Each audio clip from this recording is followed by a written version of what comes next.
VIZIV is a portmanteau, an invented moniker that Subaru has affixed to a series of concept cars it has shown over the past few years. The name is intended to combine the notions of vision and innovation inherent in these fantastical vehicles, which, like all concepts, presage a future that never comes. How else to describe a 5-passenger, scissor-doored, diesel, hybrid, electric, all-wheel drive, shooting brake? These reveries and chimeras have, in successive iterations, become a bit more realistic, or at least closer to the realm of possible. Witness the VIZIV 7 shown last year at the LA Auto Show, quite clearly a near production-ready preview of the brand's forthcoming 3-row, 7-passenger crossover, and a long-expected replacement for the ghastly, Hercule Poirot-faced Tribeca from some years back. So what are we to make of the latest VIZIV, the VIZIV Performance concept, just unveiled at the Tokyo Motor Show? A muscular, flare-fendered, 4-door sports sedan, the VPC is, in Subaru's own words, intended to deliver enjoyment and peace of mind to its customers while evoking a design philosophy of dynamic X solid. Subaru insists that it is not yelling, merely being emphatic.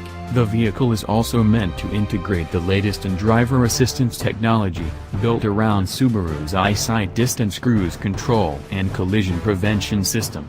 It is surprisingly attractive, for a Subaru, which is to say, more than simply functional and unpretentious and rugged with a smattering of premium materials.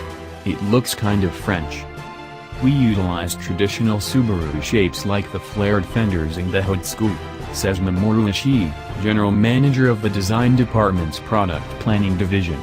But we wanted to enhance the three-dimensional sculptural forms, to express more of the shadows. So it looks like a Subaru. But it also looks kind of fast. So is this thing the new WRX? Size and stature-wise, that supposition would make sense. Especially since that model is now a wholly separate vehicle line spun off of the Impreza platform some years back, and that the next generation is expected to reappear, in novel form and with its own identity, for the 2020 model year, making a conceptual appearance now timeline proper. It's a design study for a sports sedan, and WRX is one of them, says Ishii. It's not so far from the next generation. Not so far away, but not so close.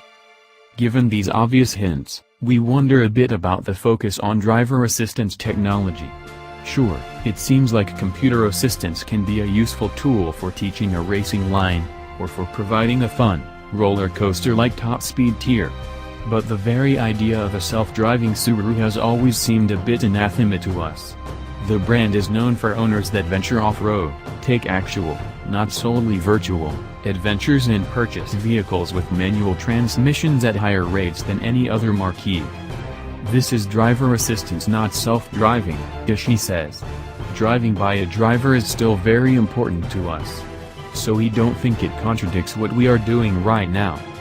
We suppose that we are willing to accept the implications of these answers if they include more than 300 horsepower and attractive design. And should our autonomous future ever arrive, maybe our next-gen WRX will Isle of Man TT itself around the muck and peat, while we guzzle Teeling's Irish whiskey from behind the wheel.